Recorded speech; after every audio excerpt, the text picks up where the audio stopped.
तारीख 13 मार्च साल 1940 की शाम। जगह लंदन का कैक्सटन हॉल। इस हॉल में रॉयल सेंट्रल एशियन सोसाइटी और ईस्ट इंडिया एसोसिएशन की बैठक चल रही थी और मंच पर माइकल फ्रांसिस ओडायर भी मौजूद थे। दर्शकों की भीड़ अच्छी खासी थी और इन्हीं दर्शकों में नीला सूट पहना एक शख्स एकटक होकर डायर को देख रहा था। उस नीले सूट पहने शख्स का मानना यह था कि जवान रहते ही मरना अच्छा है और मरने की फिक्र नहीं करनी चाहिए। उसी समय डायर भाषण देने के लिए खड़ा होता है और उस शख्स ने भाषण देने को खड़े डायर पर खड़े होते ही 3-4 गोलियां चला दी। 21 साल में वो जिस मौके की तलाश में था वो मौका उससे मिल गया और डायर उसी समय जमीन पर गिरा और उसकी मौत हो गई। ये शख्स थे सरदार उधम सिंह। डायर के गिरने पर ही आसपास खड़ी पुलिस ने उधम सिंह को पकड़ लिया और उधम ने भागने की कोई कोशिश तक नहीं की। बलिदान के जज्बे के साथ उधम ने खुद को पुलिस को सौंप दिया। आज ही के दिन यानी 31 जुलाई 1940 को उन्होंने इस हत्या के मामले में हंसते हुए फांसी का फंदा गले में डाल लिया। उनकी पूरी जिंदगी ही गुलामी की बेड़ियों से आजाद होने का सपना देखने में बीत गई और उसी सपने को साकार करने के लिए उन्होंने हंसते हुए अपनी जान दे दी। आज सरदार उधम सिंह के बारे में ही जानेंगे। नमस्कार, मेरा नाम है रिया शर्मा और आप देख रहे हैं TV9 डिजिटल। डायर को मारने के बाद उधम सिंह ने ब्रिक्सटन जेल से ही अपने दोस्त शहीद आजम भगत सिंह को याद करते हुए लिखा, मैं इतनी जल्दी मरने को लेकर कतई भयभीत नहीं हूँ। मैं फांसी से ब्याह रचाऊंगा। मुझे कोई दुख नहीं है, मैं देश का सिपाही हूँ। 10 साल पहले मेरे दोस्त यानी कि भगत सिंह का साथ छूटा। मुझे भरोसा है कि अपनी मौत के बाद मैं उनका वहां साथ पाऊंगा जहां वो मेरा इंतजार कर रहे हैं।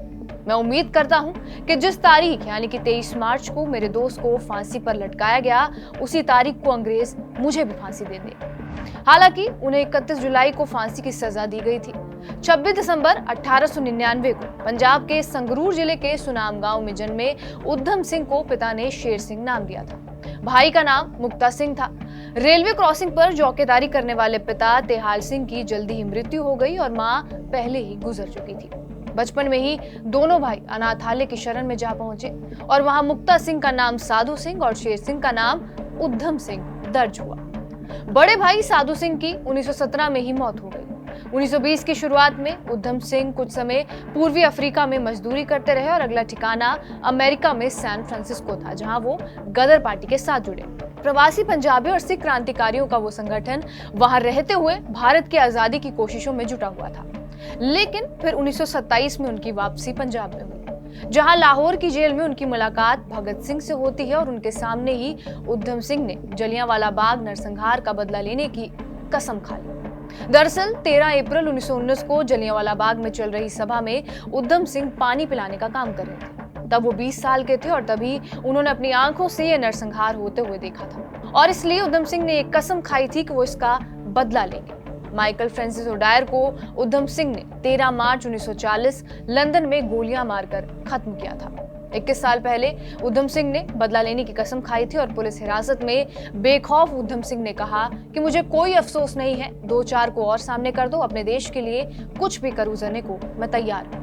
हालांकि आपको ये जानकर हैरानी होगी कि गांधी ने इस हत्या को पागलपन बताया था। यहाँ तक कि पंडित नेहरू ने भी इससे दूरी बना ली थी। लेकिन ब्रिटिश सरकार के लिए एक आम हत्या नहीं थी। जलियांवाला कांड के लिए पहले ही अंतर्राष्ट्रीय स्तर पर शर्मिंदगी झेल चुके अंग्रेजों ने भरसक कोशिश की कि डायर से लिए गए बदले के बहाने उस कांड की फिर से चर्चा शुरू ना हो और इस मुकदमे की कार्रवाई की रिपोर्टिंग पर भी पाबंदी लगा दी जाए। फिर भी हिटलर के प्रचार मंत्री ने इस मुद्दे को अंग्रेजों के घेरने के लिए जोर शोर से उठाया।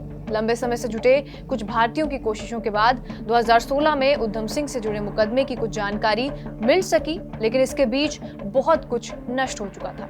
क्रिमिनल कोर्ट के जज एटकिंसन ने अदालत में चले इस मुकदमे में उधम सिंह ने जो कुछ कहा वो गुलामी के खिलाफ तड़प और देशभक्ति के जज्बे की बेमिसाल नजीर है। बहरहाल, आपका इस वीडियो पर क्या कुछ कहना है हमें कमेंट बॉक्स में जरूर बताएं। बाकी देश और दुनिया की तमाम बड़ी खबरों के लिए बने रहे हमारे साथ TV9 डिजिटल पर।